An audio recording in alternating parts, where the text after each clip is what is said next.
I want to talk about something controversial. Can we talk about something that's actually destroying our kids? Not in some future tense, like watch out kind of way, but right now. It's called homework. School's already a full-time job. Our kids have to go and they're told when to sit, when to talk, what to think, how to write, what to memorize. And then they come home, and instead of resting, breathing, playing, or connecting with their own curiosity, we tell them keep on going. More worksheets, more stress, more disconnection. Parents hate it, kids hate it, nobody wants it. But here's what's really going on beneath the surface. When your kid says, I don't want to do this homework, and you say, too bad, do it anyways, you know what you're really telling them? You're telling them to turn off their voice. Don't listen to your gut. Your truth doesn't matter here. What matters here is compliance. And in that moment, they have to abandon themselves. They split from their authenticity, and they become a version of themselves that looks good on paper, but feels hollow inside. And we're preparing our kids to face the world this way.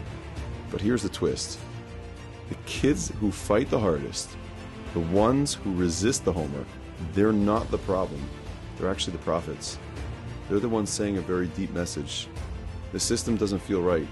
This isn't how I learn. This doesn't make sense. And instead of listening, we label them as troublemakers.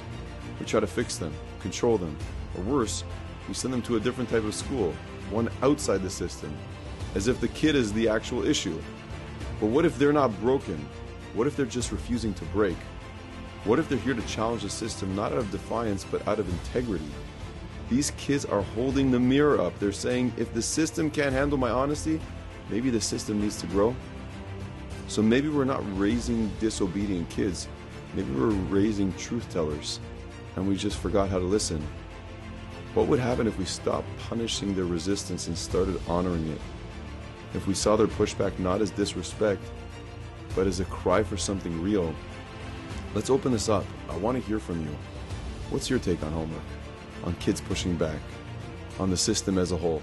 I want you to comment below and pass this on. Let's have this conversation.